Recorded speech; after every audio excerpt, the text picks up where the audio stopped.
In the wake of the rising COVID cases, Mumbai civic body and the state government is reviewing the COVID situation for the next 48 hours. Crucial meetings have been scheduled today and tomorrow by both the state government and the civic body. One of the key points for discussion is the possibility of night curfew that both the state and the civic authorities are currently examining.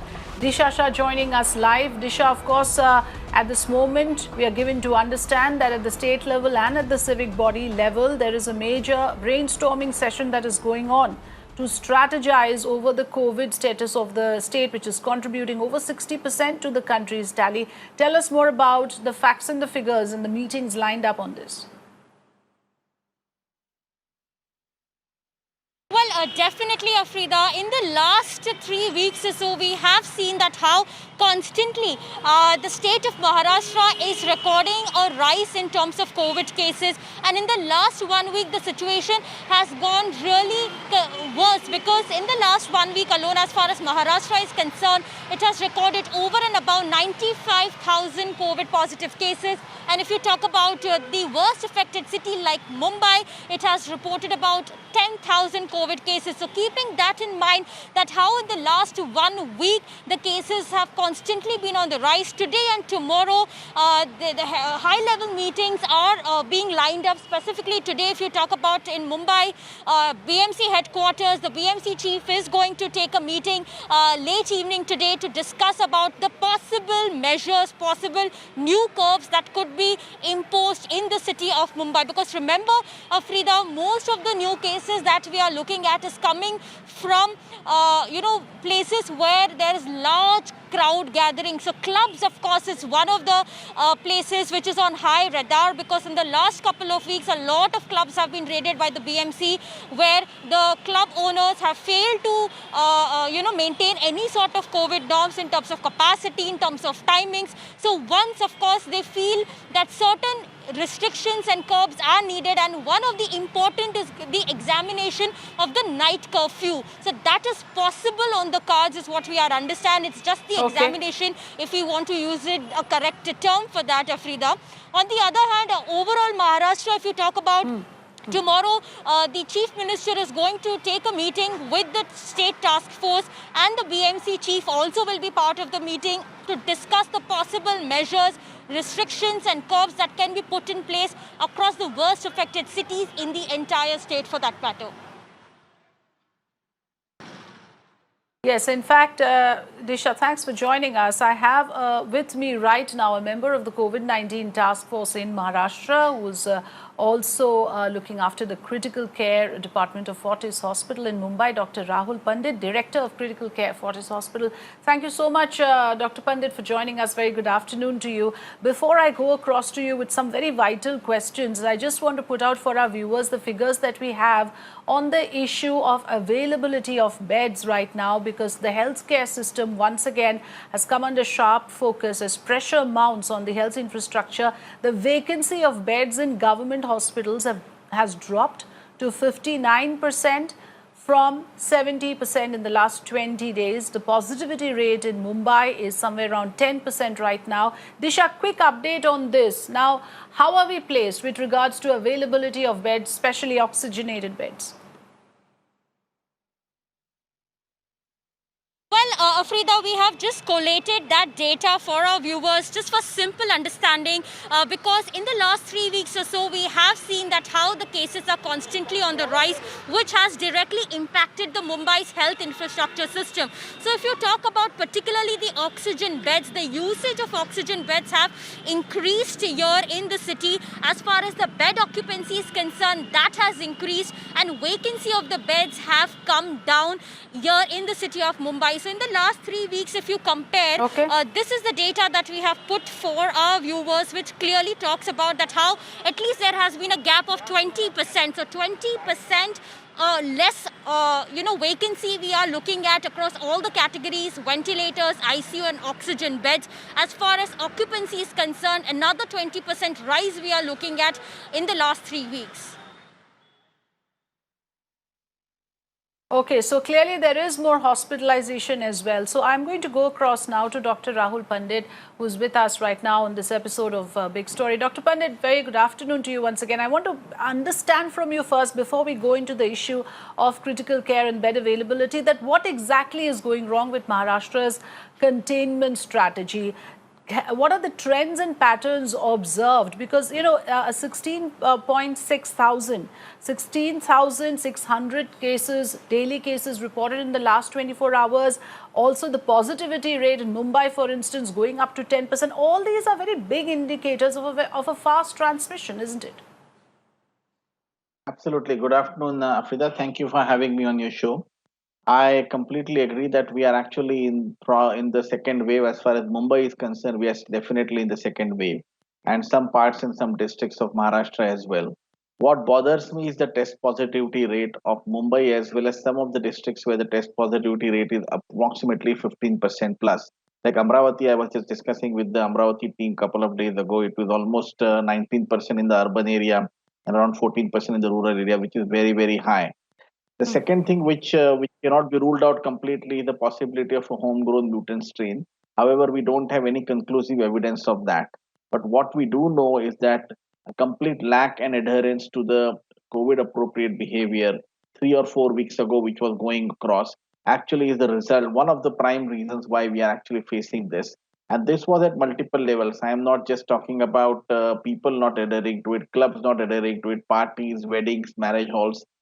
You had many super spreader events which basically happened. The Gram Panchayat election started, the local started. So I think this all culminated into this spike which we are seeing right now. The second thing which has definitely happened is that our contact tracing, because the cases were less, the contact tracing had gone down. And I think what we need to do is we need to go back to the drawing board, Yes. and we need to basically go back and understand that unless we do contact tracing, we will not be able to identify the contacts, isolate them quickly, because otherwise they are going to keep on spreading this. Another problem which is seen in Maharashtra this time and maybe across India as well, that luckily we have asymptomatic patients which are very, very high. However, the flip side of that is it is very difficult to contain asymptomatic patients sitting at home. So maybe institutional quarantine for those patients compulsorily Yes. who are asymptomatic, who are not going to adhere to the COVID appropriate behavior in the true sense, and not going to adhere to the home quarantine in true sense. I think that needs to be brought in as well. So this is where we are right now. All right. These are very important points you made, Dr. Pandit. Yes, I want to also ask you that now you just heard a reporter saying that tomorrow the Chief Minister will have a meeting with the state task force and also with the civic body to decide a strategy going forward. Now, therefore, this whole question about whether a lockdown is a prudent measure, and you know, experts are giving different opinions, but many believe that this is not the right strategy simply because in the overall cost benefit analysis, the socio-economic fallout of a lockdown ends up being far greater, than the damages caused by the virus. So, do you also subscribe to this view that this lockdown, after all, is a pause button required to ramp up the medical facilities, and we already did that? Is another one required? No, I completely agree with you. So you sort of said it in the other way. What I keep on explaining about a lockdown is that lockdown is like a parachute. It gives you time to land safely. That means that it gives you time to ramp up your medical facility, your administrative Okay. facilities. We've all done that for 1 year now. So what we probably need is a little bit of a rules for people to actually be contained in different time zones, so that you can change the office timing. You can put up a night curfew if you want, so that people go home early. The clubs and the hotels don't sort of crowd up in the late night. People don't socialize in the late night. That's one way of looking at it. The other way of looking at it is to actually enforce the COVID appropriate behavior very, very strictly. And simultaneously, you increase your basics, which we Okay. have already talked about, contact tracing and stuff. And micro containment should be the need of the hour. So if I feel that a particular suburb in Mumbai is having very, very high rate. For example, Mulund, where I'm sitting right now, is one of the hot spots in Mumbai. You can actually take out 2 or 3 localities within Mulund and do a complete micro containment of that locality. So, and you can go and test as many patients in that locality as you can, as many people as you can, so that you can identify it and quickly isolate those patients. I think that is what is required. A complete lockdown is Right. probably not going to solve the whole problem. Okay, but you also made a few points about how this time there are certain differences with the fact that this could be a mutant strain, which you're saying is not established, but it is less virulent, which means that it is not manifesting as severe symptoms, but then it's spreading faster. So, shouldn't the strategy also from how we dealt with it the last time around, because what exactly can be different now this time around to arrest the spread? Can the role of vaccination also be important in this regard? I was going to come to that. I think we need to have a parallel vaccination program spruced up as well, ramped up as well. And the way I would look at it is, if you look at the overall vaccination program, which has been so successful up until now, there have hardly been any complications which require your vaccine to be given in a healthcare facility only. So we have been actually, as a task force, recommended to the government, and government of Maharashtra is put up an application or a request with the central government to allow vaccinations to be happen outside healthcare facilities as well, so that we can set up a camp in a locality, we can set up a camp Yes. in multiple places, so that vaccination can be taken to the doorstep. And we need to keep on vaccinating 24/7. If we can vaccinate as many people as we can, as quickly as we can, I think this whole spread would definitely come down significantly. I think both of these strategies have to run parallelly. We cannot let one go slow and the other one basically to try and catch up the whole thing. We need to make these two strategies run parallelly: vaccination as well as COVID appropriate behavior and the other measures which we just discussed about. Yes, Dr. Pandit, can you give us more clarity on whether those who have taken the vaccine, do they also need to take precautions or not? Because like you said, just like how asymptomatic people are roaming around undetected, and therefore that's one of the reasons for transmission, can the same thing also happen with those who are vaccinated? Because can they still be carriers? Do they still need to take precautions? A very important question, and I think very pertinent question. So vaccine gives you very good protection, almost 100% protection against a severe form of a disease. That means that you will probably not have any Yes. mortality, or very few mortalities. It will give you a reasonable protection for moderate to mild disease as well, but it will not give you a very good protection against not having the disease at all. So it will still give you around 60-70% efficacy. That's the efficacy which Right. everybody talks about, 70-80%. That means you are still having a chance that you may actually have a COVID-19 infection, but you would probably not realize it at all, or it would be so mild and subtle that you would not feel the heat of it.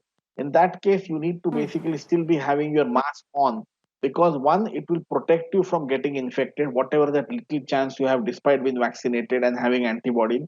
But two, God forbid you do get infected, you will not be spreading it.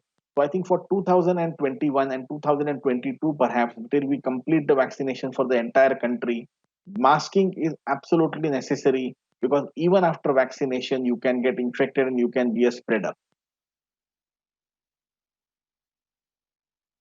Right. So therefore, the message must go out loud and clear that there is no escaping wearing the mask protection. There is no escaping hand hygiene, and of course maintaining social distancing as far as possible. Because Dr. Pandit, one last word to you on this. We were talking about the tendencies, and the Indian lifestyle, for that matter, is such that weddings, events, festivals. This is such a part and parcel of life that a certain fatigue element has set in, and people want to get back to where we were pre-COVID. And is that another reason why, especially in a place like Maharashtra, where there's so many festivals, and it is of course a confluence of many people, multi-religious demography, is that another reason why you feel this particular state is so badly affected? So yeah, Maharashtra has got a very high density, as you said, it's a multicultural state as well, and we have a high density of diabetics and hypertensive people as well. And these are all the reasons, along with the festivities which you Okay. just mentioned. And of course, the pandemic fatigue is a real,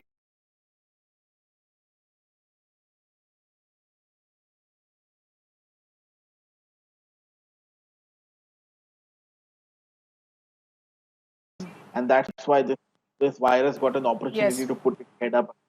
And we need to be on the time. I think next 1 or 2 years, there is going to be no scope of complacency. Absolutely.